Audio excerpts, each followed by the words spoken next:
Okay, welcome back to Pro Cycling Manager, our career mode. We're about to start the third week of La Vuelta 2027, and so far, it's been a pretty fantastic race for us. For example, Zach Edson with two beautiful stage wins in sprints. RGC rider Lorenzo Finn shocking the world on an echelon stage, winning solo. And our last stage win was from the breakaway with Arieta. That is a massive 4 stage wins already, but our main objective is GC. And after 2 weeks of racing, Lorenzo Finn, RGC rider, is in 3rd place on just a minute and 10 seconds of Matthias Kjelmose. But actually, if we look at the stats of Lorenzo Finn, he's gotten better. 81 medium mountain now, and better secondaries. And I gotta say, we're gonna need those stats because I'm not just happy with 3rd place, I want to try and win the race. And that is where stage 15 comes in, a proper mountain stage where I'd like to perform a tactical masterclass. But of course, if we want any tactical plan to work, Lorenzo Finn needs a good day, so let's start praying. 3, 2, 1, let's go. So, step 1 of our plan is getting everybody from our team to the front of the peloton, otherwise we can't go in the breakaway.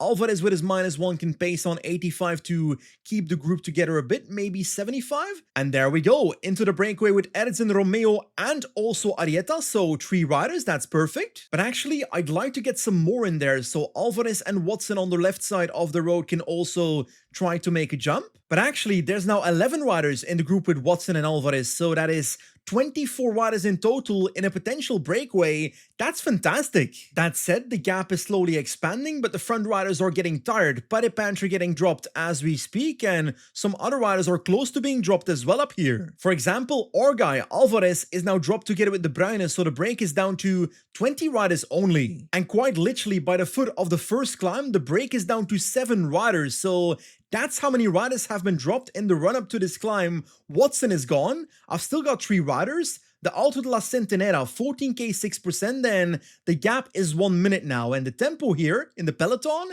is actually not that high. Is the breakaway finally gone? It might be. We're about to come to the top of this first climb with Romeo and Arieta flying on the climb. The only 2 riders in the breakaway together, by the way, because the rest is getting dropped as we speak. But as we are coming over the top of this first climb, I want to talk about my plan, because my plan is not to go for the stage win actually from the breakaway. That was never my plan. My plan was to have enough of a gap to do something else. With Lorenzo Finn from the peloton, I want to attack on the second last climb to my breakaway riders, so probably Arieta, so that hopefully Arieta can help Finn gain time against his competitors. But as we start the second climb of the day, the gap is only 2 minutes and 10 seconds between the breakaway and the peloton, so I don't think our plan is working at the moment. And in the last kilometer towards the top, I got attacked by my fellow breakaway riders Lebede, but I'm also trying to get Romeo over the top here, and it's working, so Romeo can now get to the front with Arieta in the wheel, and he can pace the downhill. Anyway, next up is the Puerto de Mijares, the climb where I want to attack with Finn towards the breakaway. The gap is still only 2 minutes and 20 seconds, so that is not the gap I'm hoping for. Tobias Vos is pacing in the peloton, but the thing is, I can't just attack a 100-man peloton. I need to wait until it's a smaller group or pace myself to make it a smaller group to then attack the smaller group. But if I start pacing in the peloton, then I'm basically just gonna catch Arieta myself, so I don't think our plan is working. The gap is simply too small. And well, in the peloton, UAE Team Emirates is literally sprinting up this climb, so the gap is down to 30 seconds already. This is failing. I might as well pull back Arieta to the peloton and use him as a domestique. Still a peloton of 50 riders in this group right now. We've got Arieta done for, so Perikas is next to do some protecting when it comes to Finn, but I think I need to attack soon, 2 kilometers from the top, so let's make ourselves ready. Right now, Perikas is basically done for. There comes the attack of Lorenzo Finn with 1.2 kilometers to go on. 95 to the top, I reckon. Why not? We've got some yellow for it. Gap is 29 seconds. Ayuso is pacing for Jorgensen, so a luxury domestique over the top. And now the question is, can we keep a 30-second gap? Probably not. Like, there's simply no way we can keep this gap over the next flat section and the last climb, so I might as well wait on the group again and try again on the final climb. There we go, I've been caught, so I'll sit up for now and try to recover as much energy as possible, and in the meanwhile, I'll try to get Perikas back to the group, but we're a solid 50 seconds behind. Honestly, what a pathetic performance so far. The final climb is coming, Perikas is not making it back, so it's down to Finn himself to to try something on this final climb. That's a move on the left side of the road. Can I get into the wheel of Alexei Lutsenko? That's an option, so let's try to do that, but it should be easy to follow that wheel. 21 riders in the group, and I'll try to counter that on the left side of the road. Is that a plan?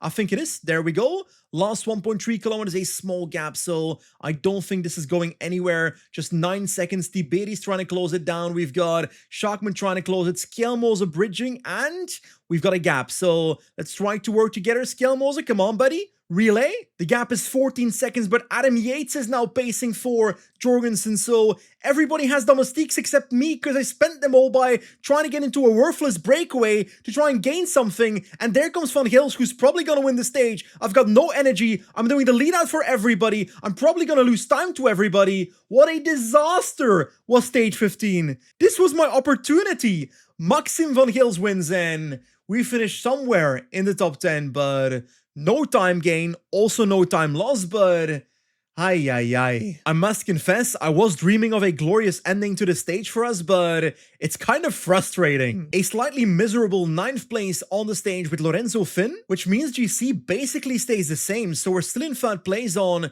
1 minute and 10 seconds. Honestly, the motivation is quite low, but I gotta pick myself back up and I gotta try again. By the way, today's video is sponsored by NordVPN. As a cycling fan, it's becoming harder by the day to find a live broadcast for every race, especially when some might not even be available in your country. NordVPN helps you protect your online privacy by masking your IP address, pretending to be somewhere else, for example, in a different country. Without diving into too much detail, a VPN can be a very powerful tool for a cycling fan. Anyway, if you want to try NordVPN, you can get 70% off a 2-year subscription or 55% on a 1-year subscription through the link below. But I don't think stage 16 is the one where we can take much time, because this is a versatile sprint. With a small bump in the last 5 kilometers, Axel Laurence is the favorite, but I could go for Zach Ertzen or Samuel Watson depending on how difficult the last 5k are. Anyway, I'll decide in the race. Looking closely at the final, after the hill, the sprint is flat, so that's why I'm opting for Zach Ertzen, I think, with a +1 on the day, so 69 hill stats, 76 sprint. Pretty rainy conditions on this stage, but I just noticed that the breakaway is 10 riders followed by a group of 4 riders, so that's 14 in total. Let's hope the peloton can control them, because I want to fight for the stage win. Just about halfway the race, and the break is falling apart one by one, so that is a good thing, and it's also only 2 minutes the gap, so I think it's under control. Zach Ertzen is not exactly loving these uphill sections, but we are still in the peloton towards the back, but we are surviving. That said, it's entirely at the back of the peloton, so we gotta move up now. The last hill is coming up, but Ertzen's yellow bar is not good enough, simply not good enough, so I think I need to go for Javier Serrano instead. Come on team, move up, move up, move up. 94 on Arrieta. Don't want to spend too much red bar on Serrano here, but the downhill is coming up. Over the top now, Romeo's going all in last 3 kilometers. Serrano's in the wheel. Should I launch early? I think I should because it's downhill. Serrano is perfectly in the wheel, Finn in that wheel, but we're spending too much energy too early. This is not good. Serrano can launch right now. Finn can launch. Watson can launch. Everybody can launch. Come on, team. Do something. Serrano's at the front, but he won't be winning. Danny Van Poppel takes the stage, and a very nice 2nd place for Javier Serrano. Honestly, that is pretty decent. I feel like Javier Serrano is one of those riders that has overperformed at our team. For example, I think he won an Itzulia stage for us. Anyway, no changes in GC, so still in 3rd place. But I think it's fair to say that stage 17 to Lagos de Covadonga will have consequences for GC. If I recall, in 2021, Bernal attacked on the 2nd last climb together with Roglic, and then got hammered by Roglic on the final climb. But in our playthrough today, it's kind of difficult because I think Adria Perikas can win this stage, but Finn needs him in the peloton. Perikas starting with a +2 as well, so he could definitely win this stage, but Finn also with a +1. I reckon I'll stay in the peloton, which might become a mistake. That said, I'll put Alvarez at the front of the peloton to make break formation a bit more difficult so that it's not a 25-man breakaway. The thing about controlling breakaway formation in PCM is I don't actually need to catch the group ahead, I just need to keep pacing behind it, because then this happens. Riders start dropping from the breakaway, making it a smaller breakaway. Looks like the break is now down to 9 riders, and the rest is slowly but surely dropping back to the peloton. Leonard was the closest in GC, so the closest now is about 21 minutes down, but I think that's a relatively perfect breakaway now. Anyway, that means Serrano's work is done. Alvarez is properly off the back alone though, so let's hope he finishes in the time limit. Anyway, at the foot of the first proper climb, Colada Jomena, we've got a break now of 12 riders, so a couple riders came back, but but the gap is being managed at about just 4 minutes. And now it's time for the second Koyada Yomena, and the break is down to 7 riders, still with a gap of 4 minutes, so it's going pretty perfect so far this stage. The peloton has the breakaway under control. In the meanwhile, poor Hector Alvarez is 23 minutes behind, so I think he might make it in the time limit, but he's definitely suffering. Anyway, it's time for the final climb, Lagos de Covadonga, and the break is 4 riders only with a gap of 1 minute on the peloton, so they are doomed. We are well positioned with Finn, and I'm ready. Just about 12.2 kilometers at 7.7% with the steepest spot in the middle of the climb.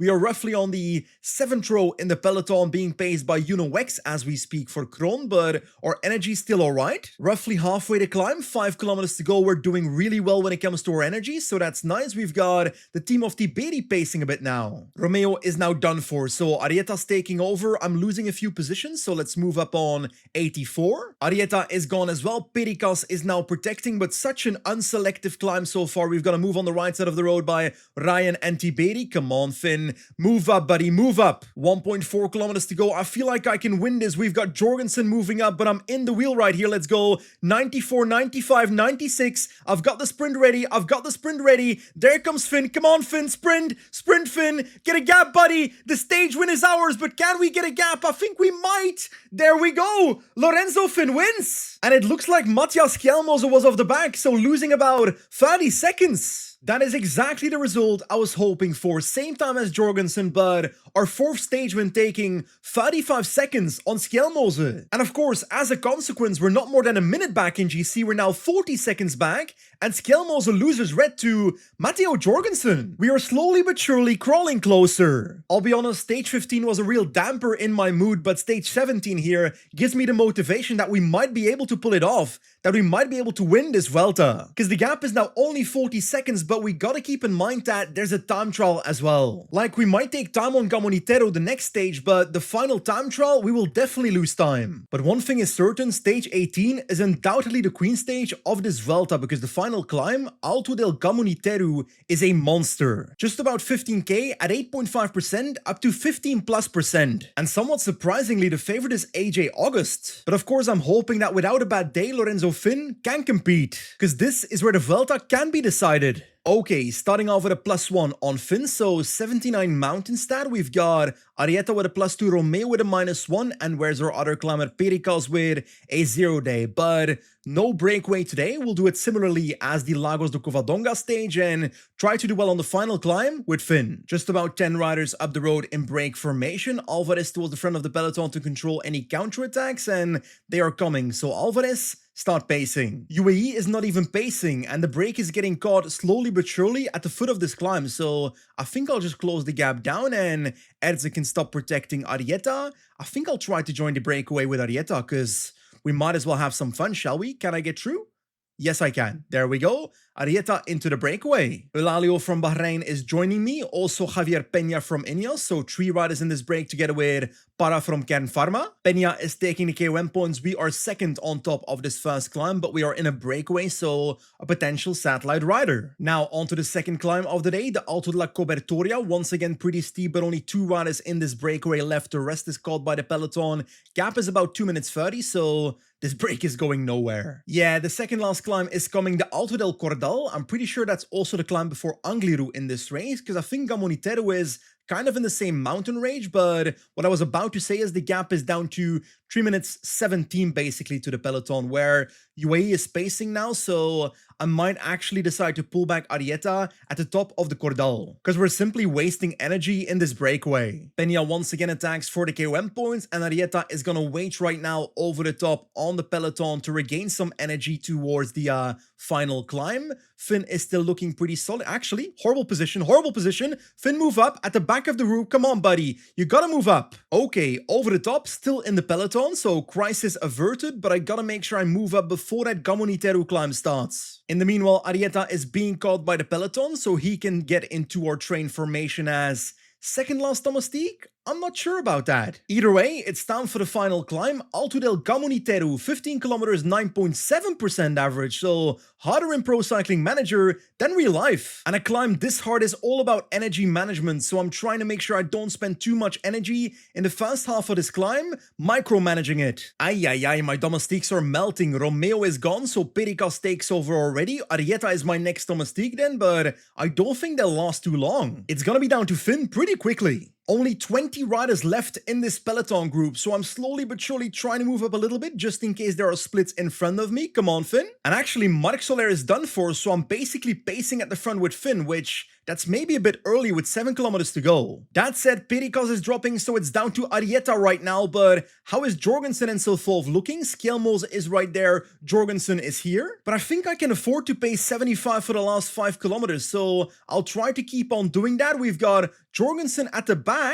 Is he in trouble? Max Schachmann survived quite long but is gone as well. Tiberi too. It looks like Van Gils is suffering too. Last 3 kilometers, I'll up it to 80 right now, which is quite risky. Come on, I gotta find a way to put Skjelmose and Jorgensen in trouble. Ryan is suffering there. I'm still pacing 72, but that's a lot. Let's drop it to 70 for the last 2 kilometers. But that is Skjelmose cracking as we speak, so let's up it again to 75. Last 1.5 kilometers. Jorgensen is the last rider with us, and he's kind of riding past us. Come on, last kilometer. Come on, Finn, drop Jorgensen. Jorgensen's in trouble. Last kilometer is starting. We gotta make sure we don't run out of red bar too early. But we are dropping Jorgensen right now on the slopes of Comunitario, the monster climb of La Vuelta. But there he comes, Jorgensen once again to the wheel. What is this? Come on, Finn. Come on, Finn. Beat the man. Beat the man. We will take the stage, but no real time on Jorgensen. Maybe a few seconds on the road. Some bonus seconds, but I was hoping for more. But one thing is certain. Where's Skjelmose? In Narnia. Woohoo! What a stage that was. Imagine if Lorenzo Finn actually had a fitness peak in this third week. We take 8 seconds on Jorgensen on the road, which is definitely not enough, but 2 minutes 20 on Skjelmose. P2 is ours. And after stage win number 6, we are now 28 seconds back on Jorgensen, so we're crawling closer, but not many climbing opportunities left. I think 1. Honestly, I can't believe we've won 6 stages at this Vuelta and are actually fighting for the victory right now with Mr. Jorgensen. 28 seconds is the gap, so that's nothing. With basically 3 stages left, a versatile sprint, a medium mountain finish in Castro de Herville, and a time trial that fits Jorgensen better. So yeah, if we are being realistic, I don't think we'll win this Vuelta, but a second place is already nice. I'll try though. GC to the side for a second, I think stage 19 could potentially be a breakaway. Then again, Pro Cycling Manager does try to make these actual versatile sprints. I think I'll try to go in the break, but worst case, we've got Watson for the versatile sprint. So I think I want to try and get into the breakaway with Pericas and Serrano. Maybe Pericas is not the best idea because he's actually in GC, so Serrano can continue and Pericas can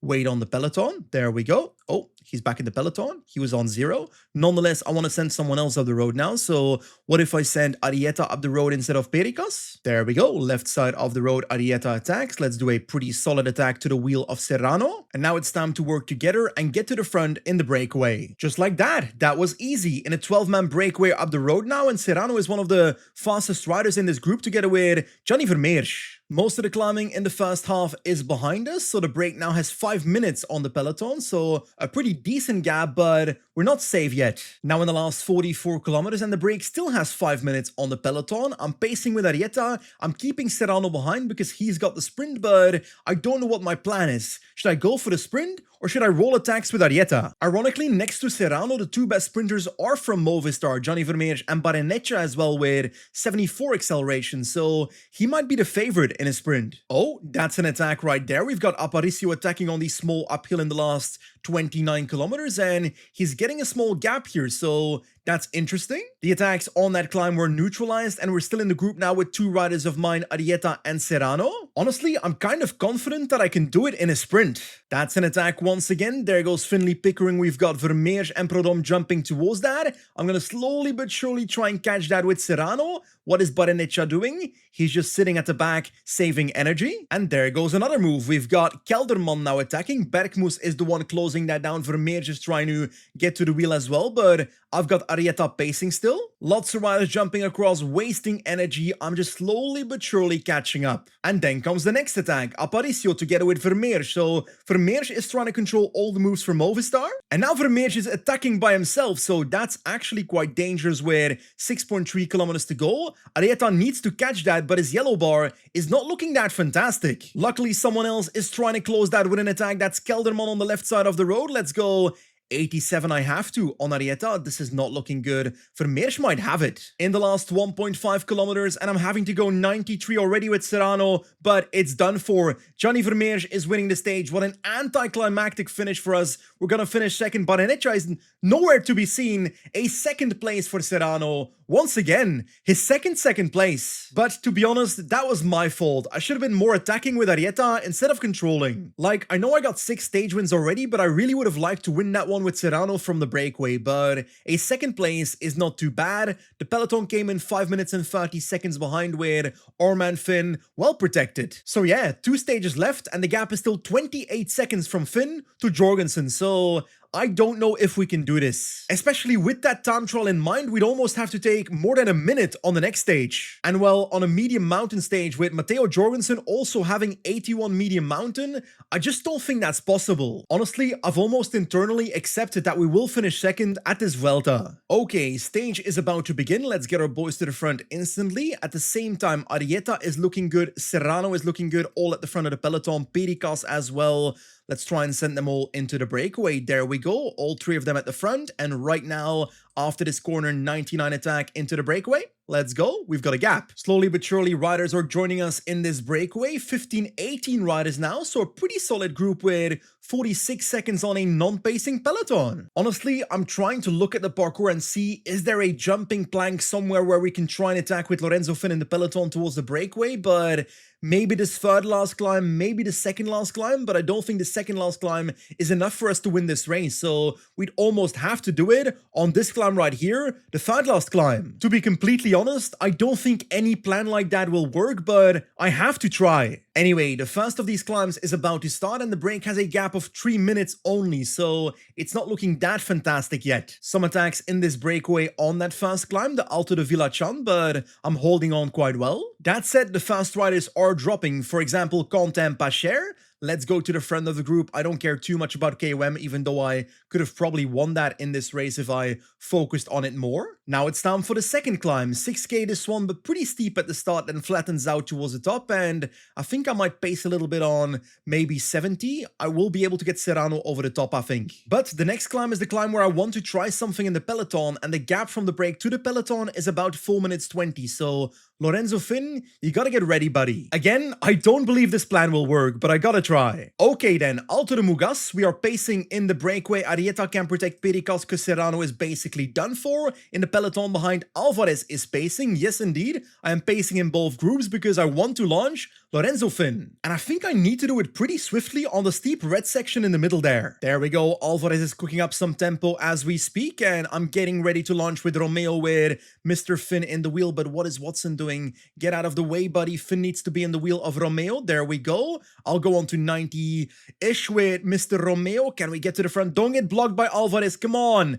There we go. 95. And let's get ready. There comes the move. If we can find some space with Finn, let's go on the left side of the road. Let's pace on 95. Serrano's done for, so that's not working, but Arietta can wait before the top here. Pericas needs to make sure he crosses the top with that group. Finn has a gap of the peloton of half a minute. Yes, half a minute and Romeo spacing, so that is stupid, but the tempo in the peloton is not significant, so come on, Finn, fly! Just about 1.5 kilometers to the top, Arietta is right in the last few meters of this climb, waiting on Finn. We gotta get towards him as soon as possible. Completely waiting as we speak, and now up to 85, because I think Finn is about to catch up. Come on, I'm going too fast with Arietta, and now I'm in the wheel, so Finn can sit up on 85. Arietta's dropping him. Come on, boys.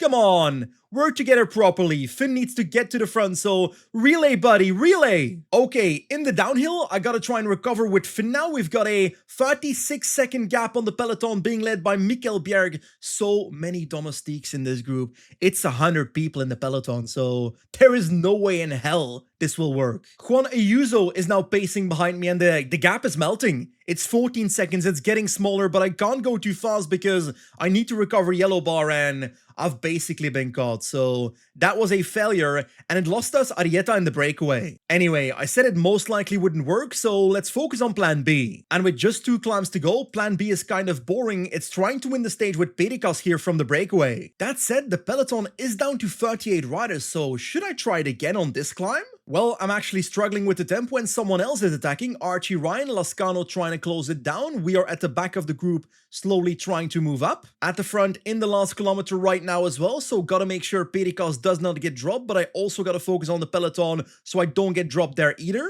There we go, Perikas is surviving over the top, so that is nice. And now Finn is going to...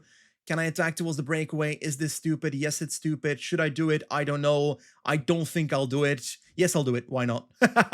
Come on, someone with me? Scalemoser with me? I need a teammate or at least a colleague in this attack. Scalemoser, come on, buddy. Relay with me, buddy. But as expected, we're getting caught by UAE just after that attack, so that is not working. In the breakaway, Perikas is surviving, but not that much yellow bar. With about 11 kilometers to go, it's not looking good. 1 climb left and Perikas does not have the yellow necessary to fight for the stage, so what I'll do instead is I'll pull him back to the peloton. I know this looks weird, but I had 0 chance there, just to protect Finn so I can try something in the peloton. I don't know, we're not going to win the stage, but we can potentially try to take some time, I guess. There we go, the climb is starting. Finn is going to try and attack right now on the left side of the road towards Perikas. That is my plan. Perikas is getting caught and... Come on, buddy, slow down, slow down, slow down. And is now protecting Finn. We've got a gap of 10 seconds. Verona and Ayuso are pacing behind us. One thing is certain, you can't say that I didn't try absolutely everything on the stage. And Finn is actually catching up with the breakaway right now, but also getting caught by Ayuso. So we might actually lose some time here if we keep pacing. So let's sit up for now. I've moved myself to the wheel of Jorgensen, but somehow I'm not following the attack of Jorgensen, so that's not useful. Can I get back to the wheel? Looks like I'm gonna lose some time here, so we tried everything, but it's backfiring in the last 3 kilometers. My yellow bar is looking bad. Do I have the opportunity to get to the wheel of Jorgensen? No, I don't, then I'm gonna run out of yellow bar. I'm gonna get dropped. I'm literally gonna get dropped in the last kilometer here. Oi, this is bad. This is really bad. This could be our second place in trouble. This could be our second place in trouble, especially with the time trial upcoming. This is really bad. Oh no. I tried too hard and it's costing me. Jorgensen wins the stage. And he's gonna win La Vuelta. And I lose 50 seconds in this stage. Even more. Oh, that's bad. That is really, really bad. Finishing on exactly 1 minute and 14 seconds right now, so... that's worthy of a facepalm. Honestly, my greed to win the race might have lost me my second place there. Ouch, we're now on 1 minute and 51 seconds of Jorgensen and only 50 seconds ahead of Scalemoser, so... I think we bottled our second place. I should have seen it coming. I went way too hard on that final climb, but hey, I tried to win and it backfired. So just to keep in mind, the exact gap we have on Scalemoser is 52 seconds before the 30-kilometer time trial. Next to that, Ilan van Wilder is only 2 minutes 40 behind us and is also a competent time trialist. Unlike Lorenzo Finn with 70 time trials, so there's actually a world in which we lose the podium entirely. 32 kilometers, quite hilly, Ivan Romeo being the 7th favorite, but sadly for us, Matthias Scalemoser is the 3rd favorite. And next to that, Van Wilder is the 4th favorite, so I think we're doomed. I think our podium might actually go away. Anyway, we'll do our absolute best and try to secure that 3rd place. Okay, Ivan Romeo is about to start his time trial with a -1 on his time trial stat, so that's definitely not a good day, a -2 day in total. We've got a flat start, then a couple of hills, so it's a bit of a micromanaging time trial. The steeper section of the first climb is coming up, so I'll try to up it to 85 to try and spend, actually 87,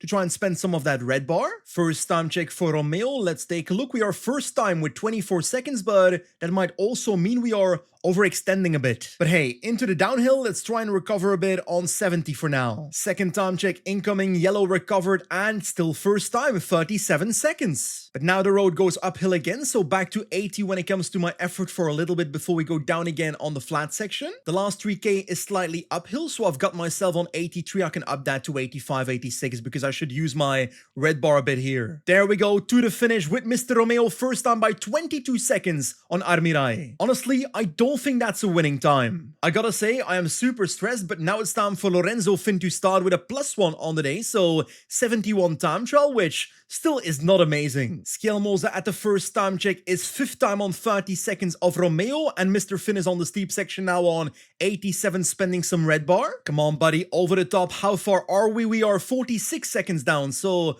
we're still in the running. I'm literally going down to 60 in the downhill to try and recover. I don't know if that's bad or not, but I'm doing it anyway. Looks like Schelmoza was on 42 seconds at the second time check, and Mr. Fin is coming up as well. Come on, close to 42 seconds. Let's take a look. It is 1 minute and 1 second, so still in second place. If anything, Jorgensen is looking bad. Let's take a look. He is 1:28 down, so worse than Finn, somehow. In the last 3 kilometers as we speak, let's take a look what's gonna happen here. Ay, running out of yellow bar too early with about 1.7 kilometers to go. I gotta drop towards 72 or something in the last stretch, which that is not good at all. 1k and my red bar is almost empty. I'm going 68 right now. And I'm running out of red bar in the final few meters, but Finn is gonna finish on 1:45. I've paused our game. I gotta see the time of Schelmoza, 43 seconds down. No! Schelmoza takes away our second place in GC by 10 to 15 seconds. And let's take a look at Jorgensen on the final run into the finish, 1:39 down. Juan Ayuso is the winner of the time trial, Romeo in 4th place, but I'm sad about GC. Especially because it was so close, literally 11 seconds from second place, but at least we keep our podium, at least we keep our 3rd place with Lorenzo Fin. By the way, next to our podium, Lorenzo Fin also dominates the white jersey by 18 minutes on Ayuso, so that's a nice catch. But if I think back through this Vuelta, for example, stage 20, the last stage where I bottled it completely, but also other moments where I lost a couple of seconds, we could have actually competed, not just for second place, but also for the victory. But yeah, what ifs are not worth anything. If my uncle had leaves, he'd be a tree. At the end of the day, I remember you guys in the comments at the end of the Tour de France saying that our team is not good for GC. Look at him! Lorenzo Fin's on the podium of La Vuelta! Jokes aside, a podium at this Vuelta with 6 stage wins in this race is a glorious Vuelta for our team. Absolutely amazing. As you can imagine, we also get lots of prize money and also UCI points after that Vuelta, so we're now in 5th place in the UCI World Tour ranking. Very much safe, unlike last year. Now, I was gonna wrap up the season after the Vuelta, but I actually won't. I want to ride the final monument of the season in Lombardia against Tadej Pogacar, Remco Evenepoel and Jonas Vingegaard. Because, well, Lorenzo Fin is finally, after La Vuelta, in a fitness peak, so 81 medium mountain plus a fitness peak, it's gonna be pretty good. I think I want to try and podium this race. Here we go, Lombardia has begun, lots of riders trying to get into the breakaway, but Lorenzo Fin with a +2 on the day, so 84 medium mountain. What? Imagine if we had this fitness peak during La Vuelta. I could have won that shit with ease. Anyway, I guess we'll have to beat Pogacar at Lombardia instead. In the last 80 kilometers, and we are slowly but surely approaching the combination of Madonna del Ghisallo and Muro di Sormano, we've got a 30 seconds gap only behind the breakaway to the peloton, so the break is done for. UAE is properly pacing on the Madonna del Ghisallo. We've got some attacks on the right that went nowhere, but I'm not sure the Muro di Sormano is in the parkour anymore. I think it got taken out, so that bump on top is still part of this climb. That said, the peloton is melting as we speak. We've got a move by Remco Evenepoel and Pogacar is in the wheel. Next to that also Lenny Martinez, but it's not a big gap, and we've got plenty of riders in the second peloton here of 38 riders to try and catch them again. Like, yes, it is Tadej Pogacar and Remco Evenepoel, but it's also a peloton behind with 5 riders of Visma Lease Bike pacing them down, so I'll let them do the work and I'll try to benefit. When it comes to the parkour, 36 kilometers left with 3 climbs, 2 times San Fermo de Battaglia, and in the middle of that, Civillo. Looks like the boys up front are getting caught as we speak, but I was gonna talk about Civillo for a second, this second last climb, because as a Vincenzo Nibali fan, I think I always think about the send of, I think 2015, where Vincenzo Nibali went crazy on that downhill Honestly, a must-watch. Anyway, on to the third last climb, San Fermo di Battaglia, 2.7 kilometers at 7%. I'll simply sit up with Finn and have him protected by Perikos for now. Ooh, we got a couple of moves here, including Remco Evenepoel and Pogacar responding to another move up front. I gotta make sure I'm not too far behind. Come on, Finn, follow. There's a couple of gaps ahead of us at the moment. Two groups of 6 riders with 20 seconds in between, and I've got Romeo pacing on 95 now towards the foot of Civillo. Come on, Romeo, catch them before the climb starts. Catch them before the climb starts. And Romeo's done for, so Finn has to do the last bit himself, which is fine. Up to 86 right now. And there goes Pogacar. There goes Pogacar. And we are in Narnia, so we gotta try and find a way to move towards the front and catch up with Tadej Pogacar. It is not the longest climb in the world. It's also a very narrow climb with 2 motorbikes trying to get rid of Lorenzo Finn, but I'm closing in towards the front as we speak with 16 kilometers to go, halfway to climb, and I'm gonna move up now. Come on, Finn. Keep on going on 87. Let's try and put a bit of pressure here. 7 riders left in the group. Del Toro is still present. Rafferty is still present. Can I make a move towards the top is the big question, but the top is coming, so I have to do it now. There goes Finn. We've got Pogacar responding very slowly though, but we can try and go together with Tadej. No! Tadej Pogacar's done for! What? Tadej Pogacar is done for, and Lorenzo Finn is attacking on the Civillo. We gotta try and recover in this downhill on 30 right now, but we got a gap of 40 seconds. Only a small downhill to recover, but the next climb is coming up pretty soon. The San Fermo di Battaglia on 30 right now, maintain position up to 85 on the flat. Come on, Finn, keep on going. Tadej Pogacar is 25 seconds behind, but I don't have much yellow bar, but I think Pogacar does neither. This climb is 2.7 kilometers, so I can't go too fast, maybe 72, something like that. Pogacar is closing in. Pogacar is coming back. I have to go 75. I have to keep going. Come on, Finn, under the bridge we go. I can't see anything for a second here, but I think the gap is expanding. We gotta go now. 85 to the top. Come on. Pogacar is done for. Lorenzo Finn is riding to a victory. A victory in a monument in Lombardia. That is what a fitness peak does to our man. He is flying. Quite literally 99 in the downhill. The gap is 20 seconds to Pogacar and a teammate in Del Toro, but it's over, guys. It is completely over. Into the last kilometer. There comes our man, Lorenzo Finn, and it's still quite a bit to go, actually. Never mind, that's the finish right there. So let's celebrate. Lorenzo Finn puts his hands in the air and wins a monument. I did not see this coming. Woo! What a victory, man. What a win. My man, Lorenzo Finn, a podium at La Vuelta and winning Lombardia. And to be honest, stat-wise, he's not even that good yet. 78 mountain only, and he's supposed to keep getting better. But I'm sorry, Mr. Tadej Pogacar, you just got owned. What a fantastic final that was. That was insane. Okay, that victory at Lombardia was a fantastic win, but it does bring us to the end of the season. And with a top 10 at both the Giro and the Tour de France and a podium at La Vuelta, our Grand Tours were pretty successful, especially if we count the stage wins. Plus a GC victory at Etsulia Basque Country with Ivan Romeo, which I had forgotten, and 2 beautiful monuments, Lukas Kubic at Milano Sanremo and Lombardia with Lorenzo Finn. But next to our pretty great performances in this season, we also had a pretty good transfer season, signing the likes of Paul Magnier and also Antonio Morgado. Wait a second. Paul Magnier has 79 hill stat?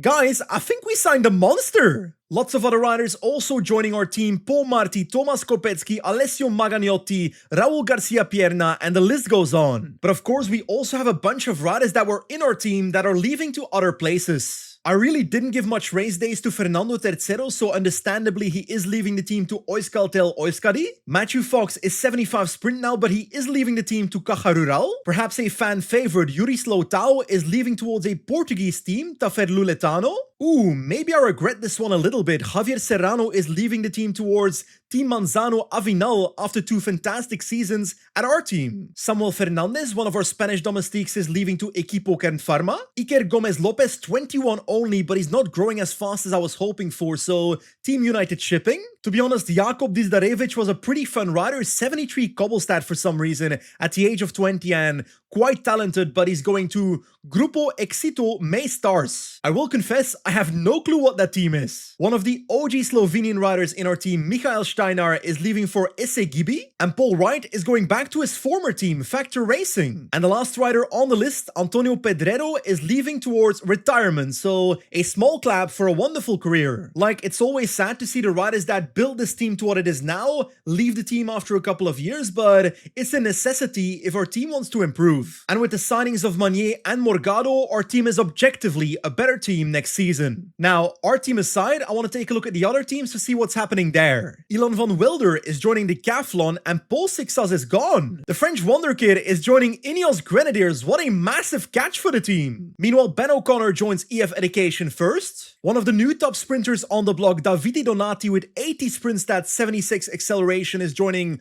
Lotto Intermarché. Or actually, it's just called Lotto in the save file. Like, it's not that shocking for Santi Butrago to join Bora, but the most shocking part is that he's the best rider on the team, because Pellizzari is only 78 mountain stat. Antonio the Cat Killer Tiberi joins Picnic Postinel, so they must be pretty desperate. And at UAE Team Emirates, Magnus Sheffield and also Mark Hirschi is joining the team, so he's returning. Kian Uiterbrooks is coming from Visma Lisa Bike to Jaco Alula on this one, and their best rider, Nate Haddon, who you probably don't know, is 80 sprint stat. Why-oh, wait a second, Nordhagen is now riding for Team Novo Nordisk, and so is Attila Valter, so this team's actually getting better. And the last thing I'm noticing, Matthias Watzek is joining Total Energy, which is also a pretty special transfer. It's fair to say the teams are gonna look a little bit different next year. Okay, boys and girls, that brings us, as you can see, to the 1st of January 2028, Season 4? Yes, indeed. But starting Season 4 of our playthrough is gonna be for next time, so as always, thanks for watching, and I'll see you soon. Goodbye!